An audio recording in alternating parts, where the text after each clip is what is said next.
Vamos passar adiante. Impedimento.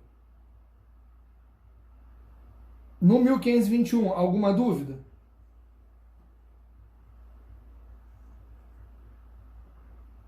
Vamos para o 1523. Vamos para o 1523. Que já muda o verbo, tá? O 1521 é não pode, o 1523 é não deve. No 1523, caso o casamento ocorra, ele não é nulo. Vai ter uma sanção civil, tá? Qual é a sanção civil? O regime adotado é a separação obrigatória de bens. Por quê? Porque no inciso 1º do 1523 vai estar dito assim: o viúvo ou a viúva que tiver filho do cônjuge falecido, enquanto não tiver inventário dos bens do casal e der partilha aos herdeiros. Nada impede os cônjuges de alterar o regime de bens depois de realizar inventário e partilha. Mas enquanto não realiza inventário e partilha,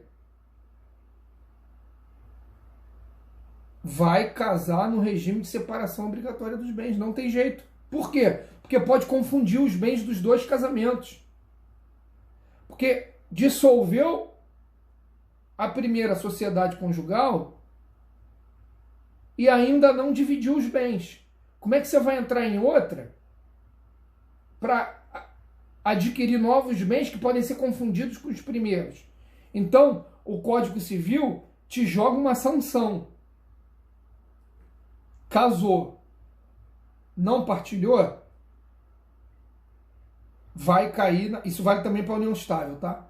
Vai cair na separação obrigatória dos bens. O inciso 2º, a viúva ou mulher cujo casamento se desfez por ser nulo ou ter sido anulado até 10 meses depois do começo da viuvez ou da dissolução da sociedade conjugal.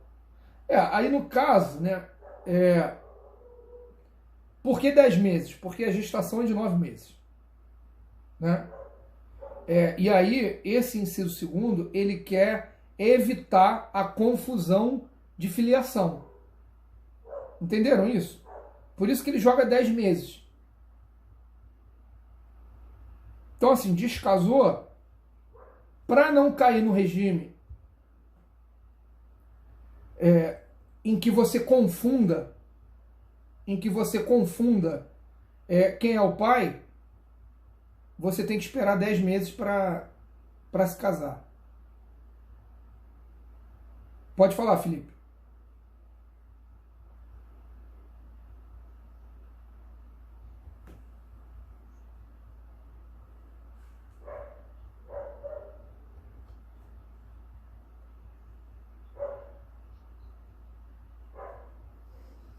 Não, os efeitos não. Os efeitos não.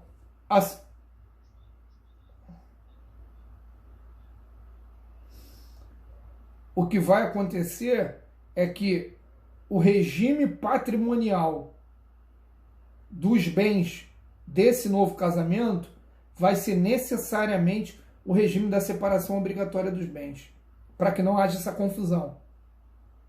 É uma sanção civil. É uma sanção civil. O 3, o divorciado enquanto não houver sido homologada ou decidida a partilha. É a mesma situação, evitar a confusão patrimonial.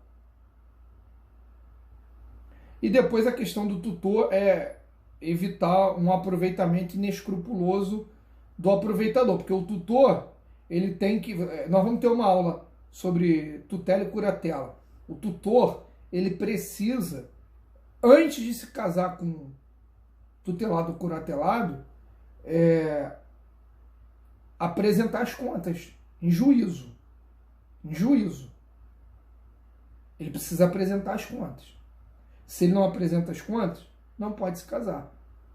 Porque ele gasta dinheiro do tutelado.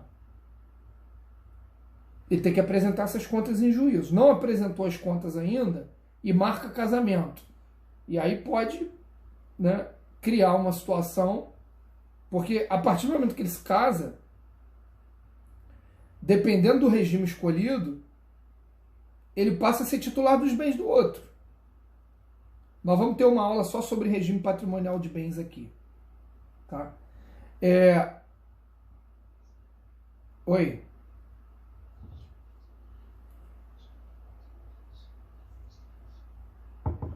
Tá, olha só. O que vocês precisam guardar? Que o 1523, ele não impede o casamento.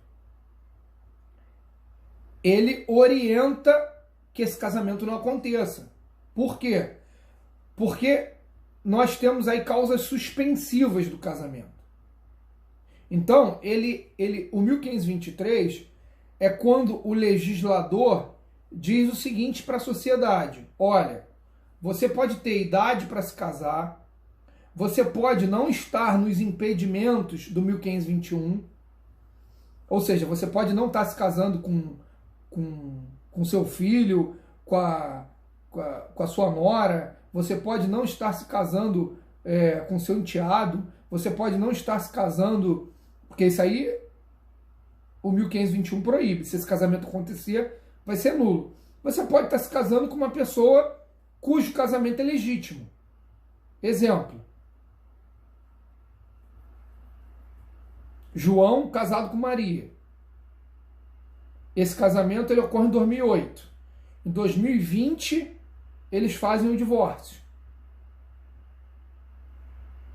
Só que, um mês depois do divórcio, João conhece Joana e quer imediatamente se casar.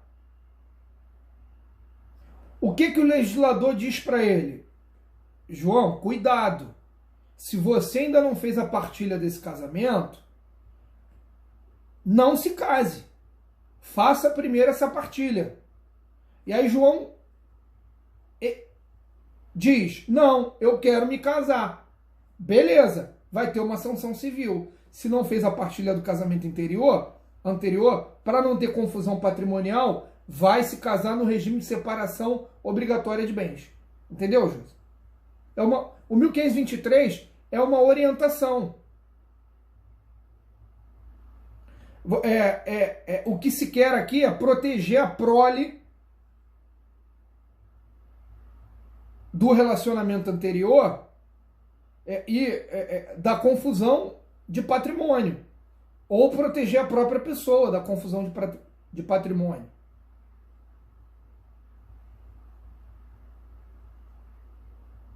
Pode falar.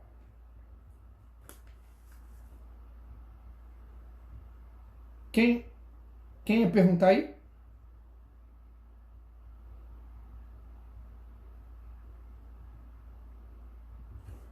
Bom, quem quiser pode intervir. Josi, a questão...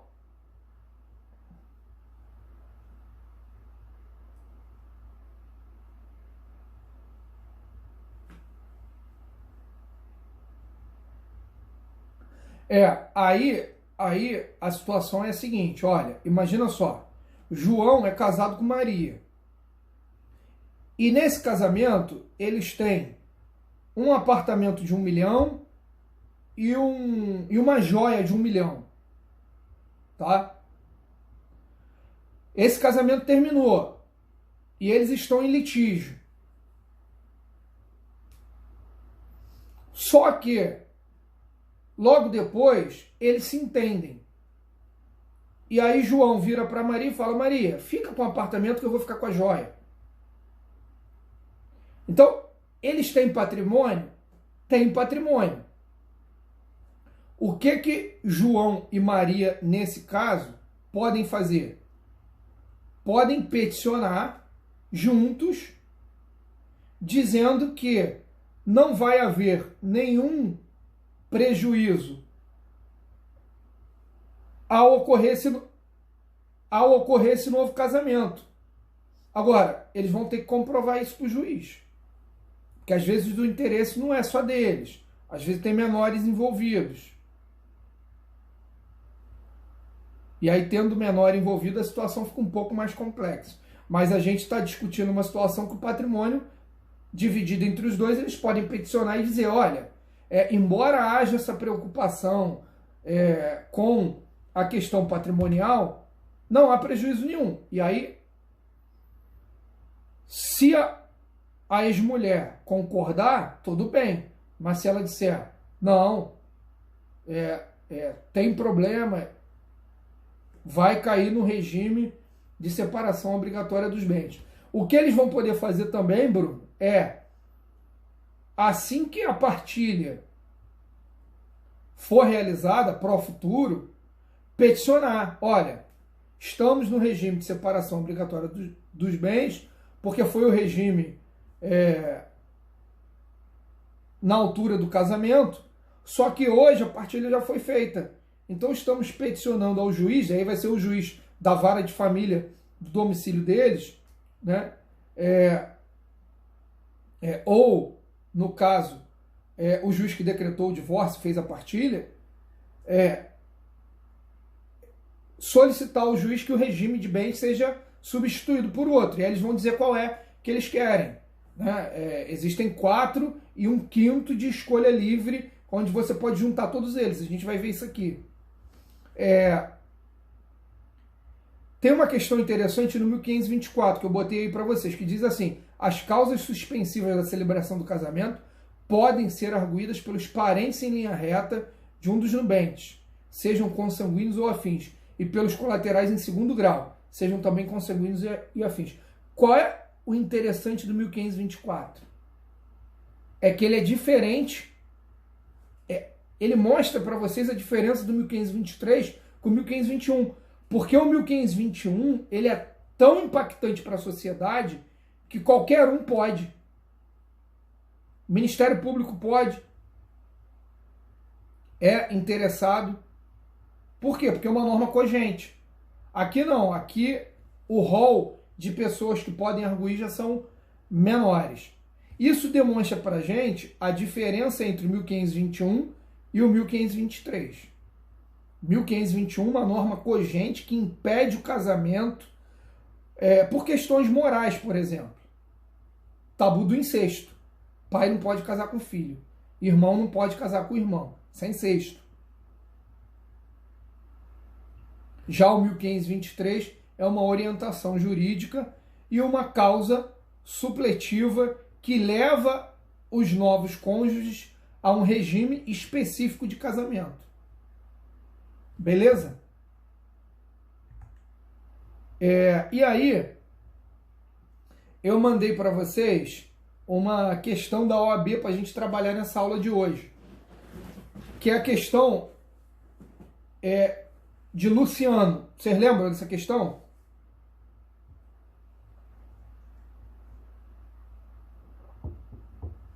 Quem é que pode ler para a gente aí?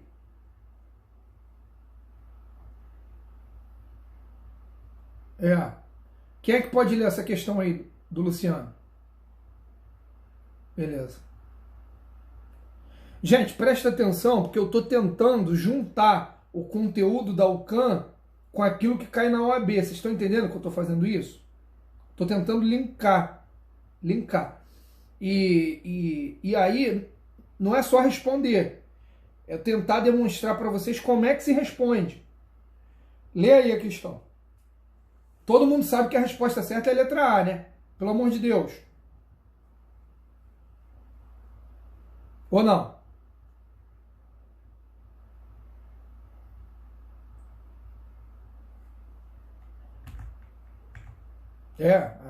A correta é a letra A.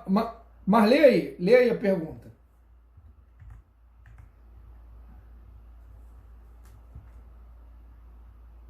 Beleza.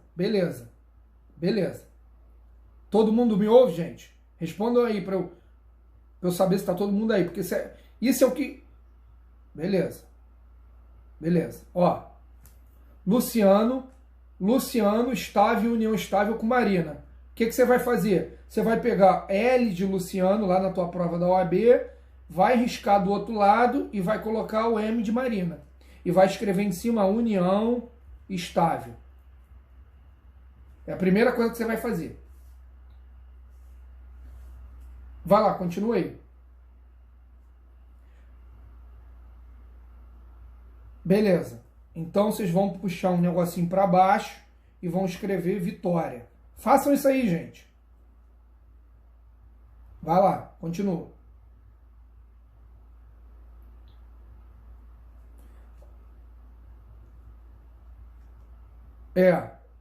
Débora é o nome da minha irmã, que é um amor de pessoa.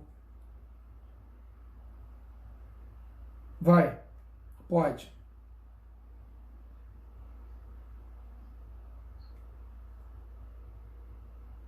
Olha que curioso olha que curioso como que a FGV erra.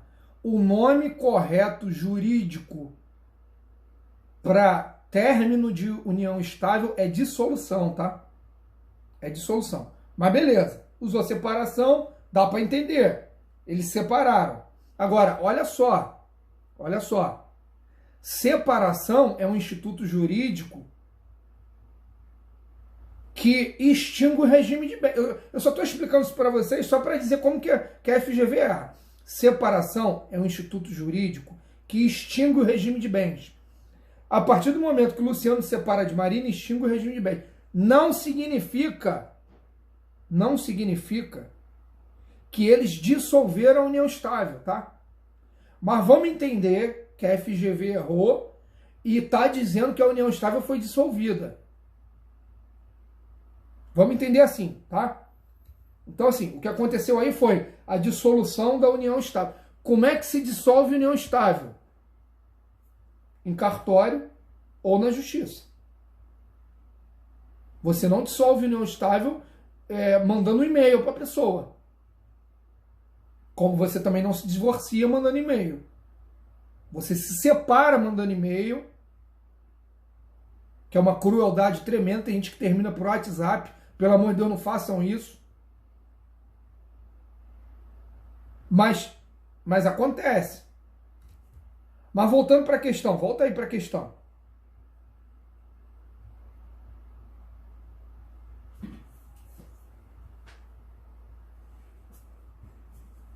Olha só. Olha só, olha só. Luciano foi casado com Marina, que é a mãe de Débora. O que Débora é de Luciano? Enteada.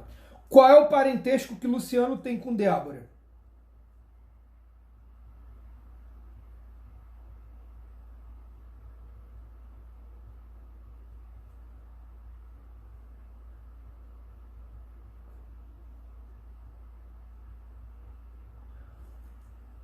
Luciano, na linha reta, ele é, por afinidade, parente de primeiro grau de Débora. Aí, para você responder essa questão, o que é a FGV quer de você? Ela quer saber se você conhece o 1521, inciso 2. O que diz o 1521, inciso 2?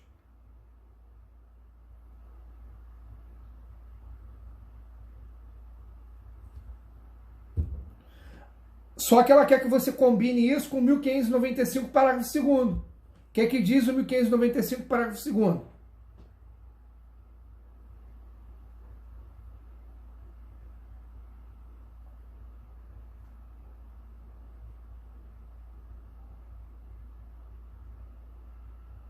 Então, olha só. A partir do momento que Luciano tem união estável com Marina, ele é parente por afinidade de primeiro grau com Débora. Não pode se casar. Aí, olha a letra A. Por haver uma relação de afinidade em linha reta, Luciano e Débora não poderão contrair matrimônio. Era essa. Olha a segunda. Não há qualquer impedimento. Quem conhece o 1521 não cai nessa. Luciano somente poderá contrair matrimônio com Débora após 10 anos de separação de Marina. Essa aí é para quem faz a prova da OAB sem estudar. Porque o cara pensa, porra, 10 anos, interessante. É o cara que não estuda. Letra D. Não há qualquer impedimento de matrimônio entre Luciano e Débora, pois o vínculo familiar que havia entre eles findou a partir da separação dele com Marina. Essa também pega quem não estuda. Vocês entenderam como é que é mole? Gente, Todo mundo está escutando o que eu vou falar agora?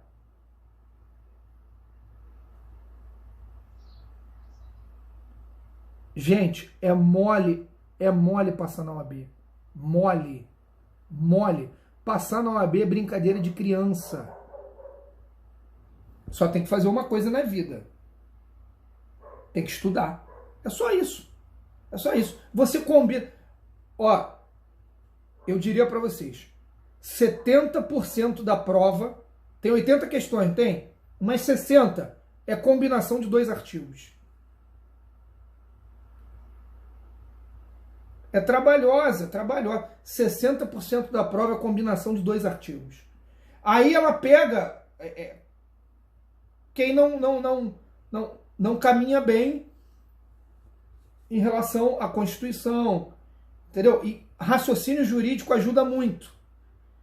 É isso que eu estou tentando trazer aqui para vocês. Raciocínio jurídico do direito das famílias, princípio da proporcionalidade, dignidade da pessoa humana, melhor interesse da criança e do adolescente. Tu resolve tudo.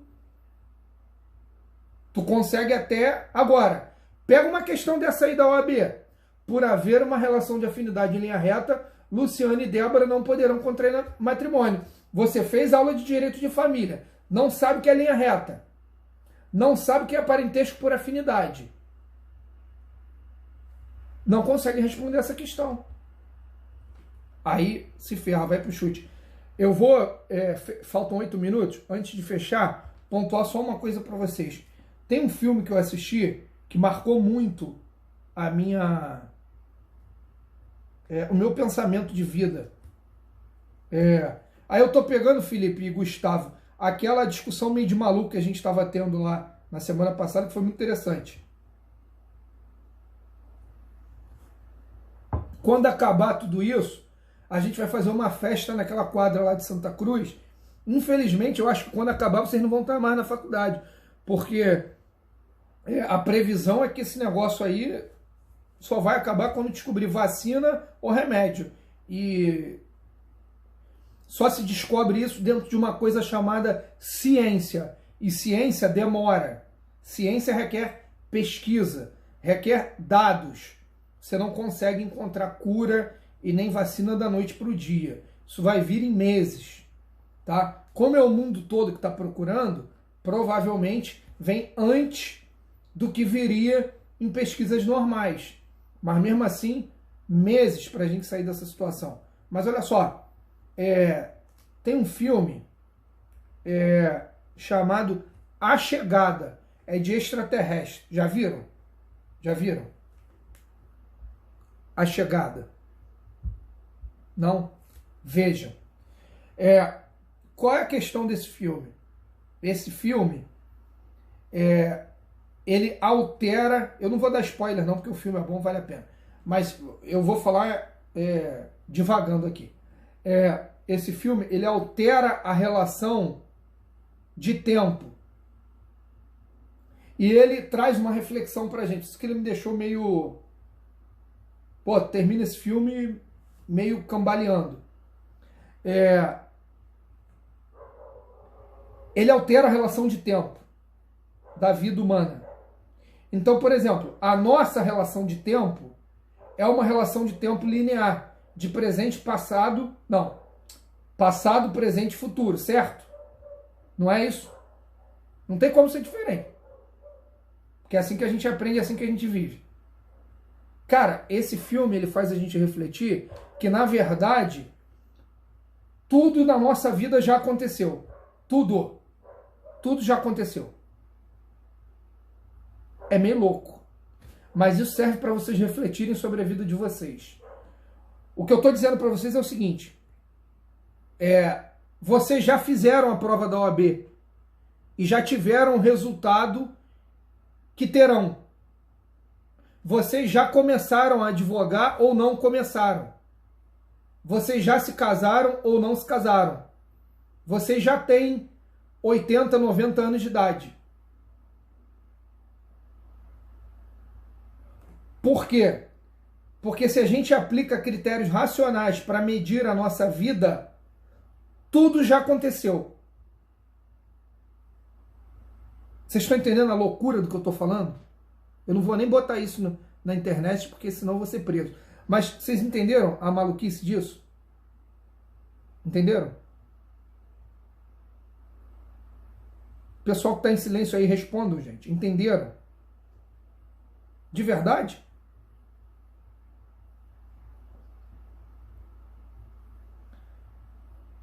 O que eu estou querendo dizer é o seguinte, gente. Olha só.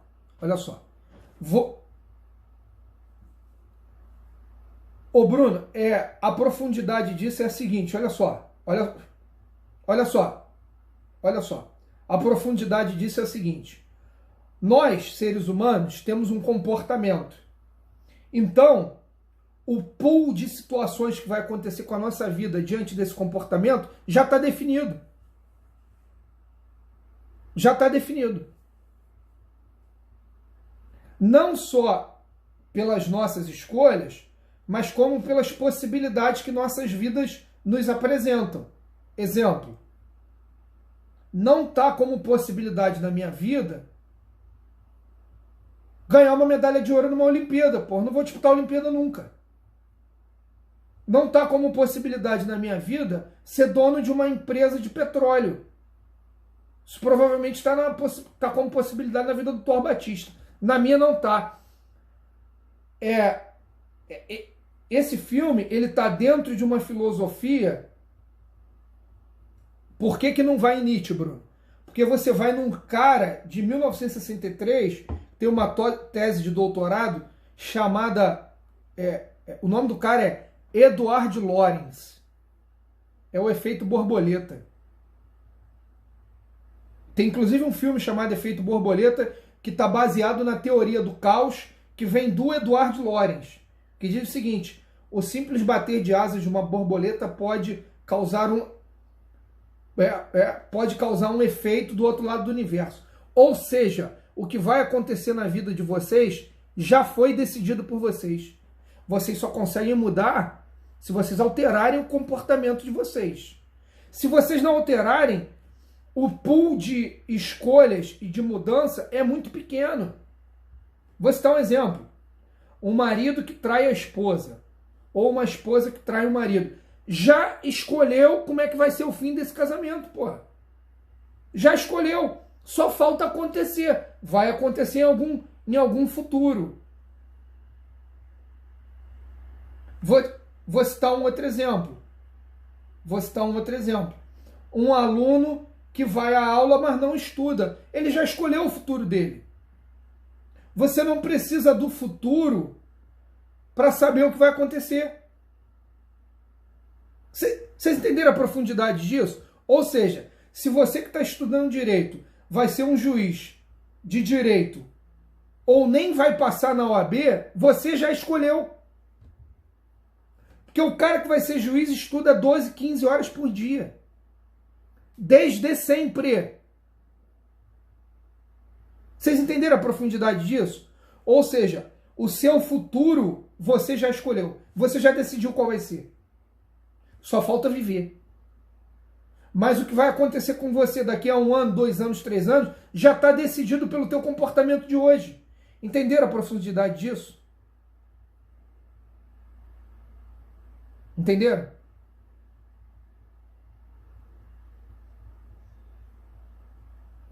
Gente, isso vale até para o infarto que você vai ter daqui a 20 anos comendo coisa errada todo dia.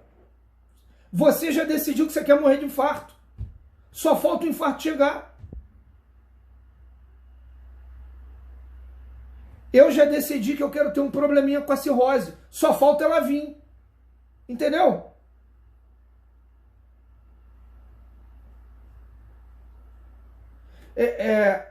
A profundidade disso é muito grande. Então, assim, a técnica para passar na OAB. A OAB não é uma prova de conhecimento. Eu repito isso sempre, hein? A OAB é uma prova de doutrinação. Você vai se doutrinar e vai passar na OAB. Porque é só combinar artigo e marcar. É uma prova simples. Mais do que 40 acertos, 40 ou mais acertos na primeira fase e 6 ou mais na segunda. Eu tive uma reunião com os representantes de turma semanas antes de eu fazer minha prova. Eu falei para eles, eu vou passar e vou chegar aqui e vou dizer para vocês, passei. Por quê? Porque eu decidi passar 2 anos antes de fazer a prova. Comecei a estudar todo dia, 2, 3 horas